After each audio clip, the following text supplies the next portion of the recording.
Yang tidak bisa melihat kan bisa mendengar. Betul. Yang tidak bisa mendengar?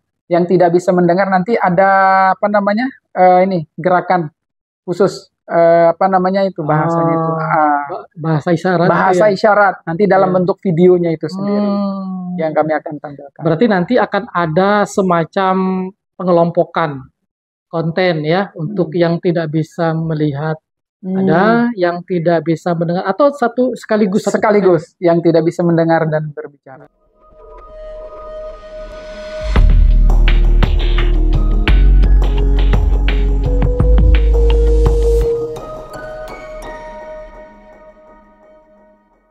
Oke, bismillahirrahmanirrahim. Assalamualaikum warahmatullahi wabarakatuh. Alhamdulillah pada kesempatan yang berbahagia ini saya hadir perdana di Universitas Cordova ya, yang ada di Kota Taliwang, Kabupaten Sumbawa Barat. Dan pada kesempatan ini saya ingin berbagi dengan narasumber saya terkait dengan inovasi yang sudah diterima atau lolos melalui hibah Kemendikbud RI yang ada pada tahun 2023 ini. Oke, bersama saya ada Pak Tilal Afian, SPD MPD. Ya, beliau adalah salah satu dosen di program studi pendidikan biologi Universitas Cordova. Ya, jadi saya Pak Tilal ini perdana ini bersama teman-teman dosen langsung dari kampus Universitas Cordova. Ya, nah sekalian nanti kita akan berbagi terkait dengan hibah penelitian Kemendikbud. Nah, dan Pak Tilal merupakan salah satu tim yang lolos melalui skema PDP, penelitian dosen pemula. Ya, penelitian dosen pemula. Oke, bisa disampaikan Pak Tilal, kira-kira menyangka atau gimana lolos hibah PDP tahun ini? Ya, terima kasih Pak Hasan. Ya. Kalau dibilang menyangka juga ya, tapi memang saya sudah mempersiapkan jauh-jauh hari bersama tim saya. Kebetulan di sini saya bersama anggota saya dari program studi yang sama juga, namanya Ibu Sahratullah SPD MPD. Jadi memang kami persiapkan dari setahun yang lalu. Setahun yang lalu. Ya, terkait mengenai judul, kemudian roadmap-nya seperti apa. Tetapi ketika kami sudah submit, ya kami harap-harap cemas juga gitu. Lolos tidak? Lolos enggak ada gitu. Bahkan pengumuman yang dikirim oleh teman-teman nggak nyangka gitu. Lolos. Tapi dengan berbekal keyakinan yang sangat tinggi, dengan konsep yang memang kami sudah buat dari awal, keyakinan itu tetap ada. Ya. Dan ini adalah tahun keberapa nih lolos hibah? Ini tahun kedua. Tahun kedua ya. Artinya tahun kemarin juga lolos ya? 2 tahun yang lalu. 2 tahun yang lalu. Ya. Oke.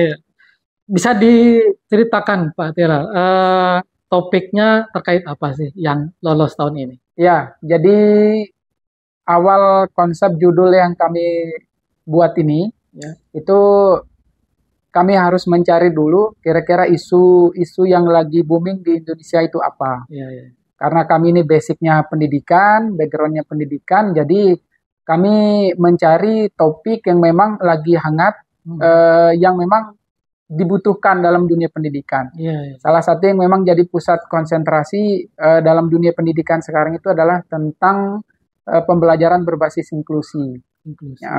Berbasis inklusi seperti itu. Jadi kalau dicocokkan dengan judul, dengan konsentrasi kami pendidikan biologi, itu kami kembangkan berupa e-modul. E-modul biologi SMA berbasis inklusi. Nah, berkaitan dengan pendidikan yang terbaru sekarang, kami kaitkan dengan terintegrasi profil Pancasila.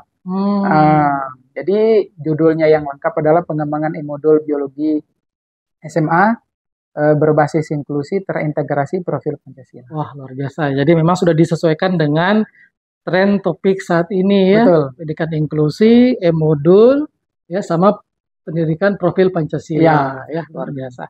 Itu berarti diterapkan di SMA. Diterapkan di SMA. Berarti di SMA berapa atau semua SMA di Kabupaten Sumatera Barat? Kami ambil satu SMA. Kebetulan ada SMA yang termasuk dalam SMA inklusi yang ada di KSB, kebetulan ada di Kecamatan Taliwang. Itu kami langsung penelitiannya di sana. Nah, SMA di SMA 2. SMA 2. SMA Negeri 2 Taliwang. Kira-kira ketika ini nanti diterapkan hasil penelitian ini, apa kira-kira manfaat atau dampak atau output yang bisa dirasakan oleh pihak sekolah, terutama SMA 2? Ya, harapan kami, jadi di dalam pembelajaran sekarang ini kita tidak lepas dari yang namanya dunia IT, Pak. Ya. Yang kedua, kami sadari juga perhatian kita terhadap peserta didik yang berkebutuhan khusus itu tidak bisa kita abaikan. Nah, salah satunya itu adalah bagaimana kami mengembangkan e-modul ini untuk membantu adik-adik peserta didik yang memang mungkin dari penerimaan dalam proses pembelajaran itu bisa terbantu dengan e-modul yang kami kembangkan itu. Jadi nanti kami akan melihat kondisi dari kebutuhan yang ada di sekolah, nah, sehingga kami juga bisa menyesuaikan nanti dengan kebutuhan dari yang dibutuhkan oleh sekolah tersebut. Tapi dari konsepnya memang kami sudah siapkan, tinggal kami diskusi. Oh gitu ya. Oke, menarik sekali sahabat Pak Dosen. Ini terkait dengan e-modul. Tentu ini adalah elektronik modul yang kemudian melibatkan IT ya. Betul. Karena sejalan dengan channel kita ini Pak Dosen Komit Komputer dan IT. Nah, tentu ini akan terkait dengan IT. Artinya, kenapa sampai terpikirkan e-modul ini, Pak? Iya, seperti yang saya sampaikan tadi, dalam proses pembelajaran sekarang, sebenarnya ketika kita melibatkan dunia IT, itu sebenarnya lebih mudah, Pak.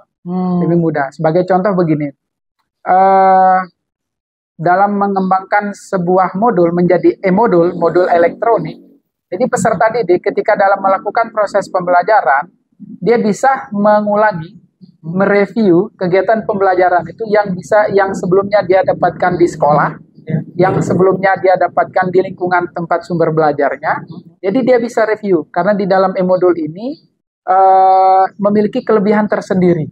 Nah, salah satu kelebihannya itu adalah peserta didik ketika diajarkan di kelasnya itu adalah penampilan video, kami bisa mencantumkan di dalam e-modul itu adalah video yang sama ketika dipelajari di bangku kelasnya, termasuk audio, video, jadi mereka bisa mereview kembali, sehingga pembelajaran itu tidak hanya fokus di kelas, tetapi dimanapun mereka berada. Ya, artinya sudah sistematis, tidak perlu lagi mencari-cari video terkait atau audio terkait, sudah ada di dalam e-modul itu, itu sendiri. Oke, khususnya di pendidikan mata pelajaran biologi itu kan? Betul. Oke, itu kan Pak dari sisi peserta didiknya nih, siswa. Kira-kira kalau bagi guru ada dampaknya enggak atau manfaat? Kalau bagi guru, alhamdulillah harapan kami dapat terbantu. Adanya keterbatasan waktu dalam kegiatan pembelajaran yang selama ini mungkin ditemukan. Jadi dari modul ini nanti guru bisa memberikan tugas secara tersendiri kepada peserta didik yang bersangkutan untuk dipelajari, untuk direview di rumahnya. Nah, sehingga ketika pembelajaran yang dilanjutkan lagi, itu peserta didik harapannya itu adalah bisa menyampaikan dari hasil review yang dipelajari di e-modul itu sendiri. Nah, berarti kan e-modul ada kontennya nih. Betul. Nah, kira-kira yang akan mengisi konten guru kah atau tim peneliti? Iya, kami melibatkan guru yang memiliki kompeten yang berkaitan dengan kebutuhan khusus yang kami sudah rencanakan, seperti itu. Jadi kami tetap melibatkan guru yang memiliki kelebihan kebutuhan khusus di bidang kebutuhan khusus. Nah, jadi menarik sekali, sahabat Pak Dosen. Jadi inovasi yang dilakukan oleh timnya Pak Tilal ya dalam hibah PDP tahun 2023 ini adalah bagaimana ada satu media pembelajaran yang berbasis e-modul tadi ya untuk peserta didik yang berkebutuhan khusus berarti ya, sehingga mereka dengan keterbatasan yang ada bisa belajar dengan mudah. Betul. Ya. Nah, berkebutuhan khususnya ini gimana Pak? Apakah tidak bisa melihat kah, mendengar kah, atau gimana? Iya, jadi konsep yang kami rencanakan bersama tim itu fokus ke yang tidak bisa mendengar, kemudian yang tidak bisa bicara, seperti itu. Jadi di dalam konsepnya itu nanti, dalam e-modul yang kami buat, materi yang kami sudah siapkan, yang kami sudah sajikan itu nanti akan disajikan juga dalam bentuk video. Nah, video-video tersebut yang membantu nanti peserta didik yang memiliki keterbatasan nanti akan terbantu dari video yang ditampilkan. Jadi bukan hanya video saja, tetapi dalam bentuk suara di sana. Ada suaranya, ada videonya, termasuk ada teksnya. Yang tidak bisa melihat kan bisa mendengar. Betul. Yang tidak bisa mendengar? Yang tidak bisa mendengar nanti ada gerakan khusus. Bahasanya itu? Bahasa isyarat. Bahasa isyarat. Nanti dalam bentuk videonya itu sendiri. Yang kami akan tampilkan. Berarti nanti akan ada semacam pengelompokan konten ya untuk yang tidak bisa melihat, ada yang tidak bisa mendengar, atau sekaligus yang tidak bisa mendengar dan berbicara. Luar biasa. Berarti di dalamnya teknologi yang dikembangkan e-modul ini berarti ada namanya konversi gitu ya, dari teks menjadi suara, suara menjadi gimana? Teksnya ada, tapi nanti dari teks itu akan ditampilkan dalam bentuk video. Misalnya dijelaskan biologi adalah bla bla bla bla. Nanti kita akan tampilkan dalam bentuk bahasa isyarat seperti itu. Sehingga peserta didik yang memiliki kebutuhan khusus tersebut, selain dia bisa melihat isi teksnya, dia bisa memahami dari video yang ditampilkan. Seperti itu. Jadi ada bisa terbantu dari bentuk teksnya, dari bentuk suara dan gerakan. Kalau tidak terbantu dalam bentuk suara, dia akan terbantu dalam bentuk gerakan bahasa isyarat tadi. Luar biasa. Nah, kemudian e-modul ini diaksesnya bagaimana Pak? Apakah secara online kah, atau lewat aplikasi mobile kah, atau bagaimana? Iya, kelebihan e-modul ini kebetulan kami konsepkan menggunakan Flip PDF profesional. Jadi kelebihannya itu adalah bisa diakses secara online dan bisa diakses secara offline. Jadi kalau misalnya dia bisa diakses secara offline, tentu videonya yang ada di dalam e-modul tersebut tetap bisa terbuka. Seperti itu. Misalnya ada peserta didik kita yang mungkin berada di lingkungan yang tidak ada sinyal, tidak ada internet, dia bisa membuka secara offline. Seperti itu. Dan dia bisa belajar dimanapun berada. Itu kelebihannya dari modul yang kami buat. Wah, luar biasa. Oke, sahabat Pak dosen yang berbahagia, ini luar biasa sekali ya apa yang sudah digagas oleh tim Pak Tilal. Bagaimana kecanggihan teknologi kemudian dilibatkan di dalam inovasi ini ya. Wah, ini bisa mengalahkan dosen-dosen informatika. Luar biasa ya. Oke, Pak Tilal, ini sedang berjalan penelitiannya di bulan Juli, Agustus, kira-kira ditargetkan kapan selesai? Insya Allah bisa dipakai. Insya Allah akhir tahun ini lah, insya Allah bisa. Insya Allah akhir tahun bisa ya. Artinya Pak Tilal, bukan masalah berapanya, betul. Tapi bahwa ini kita dihargai oleh Kemendikbud, dan kita bisa berkontribusi ya buat masyarakat, buat sekolah gitu ya. Sehingga itu yang mungkin kita harus ambil hikmahnya. Dan ini akan menjadi awal. Mungkin nanti akan dapat hibah yang tahun berikutnya di angka yang lebih besar lagi. Amin. Kita kan berdoa seperti itu. Memang kami sebagai dosen ini sangat bersyukur sekali dengan adanya dana hibah seperti ini. Artinya konsep-konsep memang mungkin kami sudah siapkan dari jauh-jauh hari. Rencana penelitian kami dengan adanya bantuan hibah seperti ini, kami bisa merealisasikan rencana penelitian yang memang kami sudah rencanakan. Kami sangat bersyukur sekali sebagai dosen mendapatkan dana hibah. Tentu dengan dana hibah yang kami dapatkan ini, kami tidak berpuas diri. Jadi kami tetap akan terus berinovasi. Oke, kira-kira ke depan ini, entah di tahun berikutnya akan ada pengembangan lagi enggak atau akan mencari topik lain ini, Pak? Kira-kira. Kalau sesuai roadmap yang kami buat, Hmm. itu kami akan kembangkan kembali dari judul yang awal kami sudah buat. Sesuai dengan roadmap kami punya roadmap sampai 3-4 tahun akan datang. Ya, ya. Bisa jadi nanti ketika kami diberikan kepercayaan untuk mengelola, mendapatkan dana hibah dalam bentuk pengabdian, dari roadmap awal yang kami sudah buat sekarang ini, kedepannya kami akan buatkan dalam bentuk pengabdian dari roadmap awal kami. Oke. Ini saat ini diimplementasikan pada satu sekolah.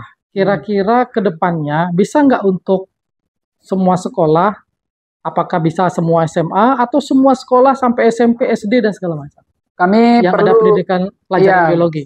tentu untuk sekarang ini kami fokuskan ke satu sekolah dulu karena sekolah inklusi. Ya. Seperti itu sekolah inklusi. Ketika misalnya ke depan akan diterapkan di sekolah yang lain, tentu kami memerlukan yang namanya uji coba terbatas terlebih dahulu.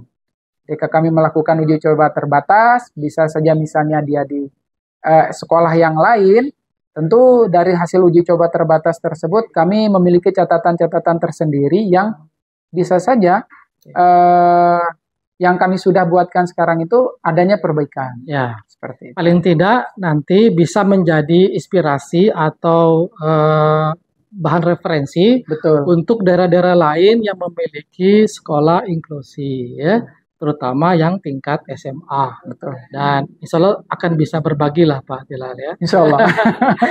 Oke, menarik sekali sahabat Pak dosen, kita ngobrol-ngobrol santai dengan beliau, dan karena kita nih sama-sama Universitas Cordova nih Pak Tilal, kira-kira inovasi yang sudah dilakukan ini berdampak tidak buat program studi pendidikan biologi atau bagi Universitas Cordova nih, biar kita juga sekaligus promosi ini. Iya, pertama tentu dengan dana hibah yang kami dapatkan ini, kami memberikan motivasi tersendiri kepada teman-teman dosen yang mungkin tahun ini mencoba tapi belum mendapatkan hasil yang terbaik. Yakin saja bahwa apa yang direncanakan sekarang insya Allah akan mendapatkan hasil yang terbaik. Itu yang pertama. Karena kami juga sering mengalami kegagalan, Pak Hasan. Ya, kami pernah mencoba 2-3 kali, ya 2021 baru dapat. Gitu. Ya, yang kedua, dampak positifnya dari program studi kami, itu kebetulan kami sekarang ini lagi proses akreditasi. Jadi poin yang penting, salah satunya itu adalah dosen banyak terlibat di kegiatan penelitian. Dan itu juga bisa membantu menunjang proses akreditasi yang kami sedang lakukan sekarang. Tuh. Kemudian yang ketiga, kelebihan dana hibah yang kami dapatkan sekarang ini, kegiatan penelitian kami melibatkan mahasiswa secara langsung. Jadi mahasiswa yang sekarang ini kami libatkan, harapannya itu adalah sekaligus mereka belajar meneliti.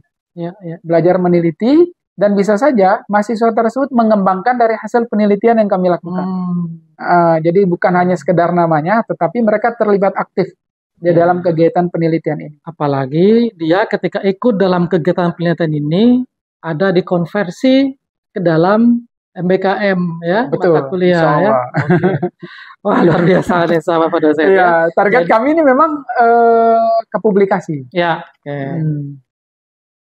Ya, jadi inovasi yang sudah dibuat ini menarik sekali, berdampak banyak ternyata sahabat Pak dosen, baik itu ke tempat penelitiannya di sekolah, baik itu untuk siswa, guru, dan segala macam, kemudian berdampak juga bagi perguruan tinggi, baik itu untuk mahasiswa, untuk karir dosen, untuk program studi, untuk universitas, gitu ya. Nah, sehingga kita harapkan teman-teman dosen kita yang lain yang belum beruntung untuk lolos hibah penelitian maupun pengabdiannya, untuk bisa lebih ekstra lagi, ya, dan bisa mengambil inspirasi dari apa yang sudah disampaikan oleh Pak Tilal. Oke, terakhir Pak Tilal, kita bahas untuk teman-teman kita nih yang belum beruntung, baik itu di Universitas Cordova maupun yang perguruan tinggi lain, ya. Kira-kira apa sih tipsnya nih? Kira-kira agar bisa lolos lah, ya, hibah PDP maupun hibah-hibah lain atau pengabdian. Iya, Pertama, dalam membuat judul atau mencari judul, mungkin ini berdasarkan pengalaman kami, kita mencari judul-judul yang memang sesuai dengan kebutuhan, baik di tingkat daerah kita sendiri ataupun isu nasional. Itu yang paling penting.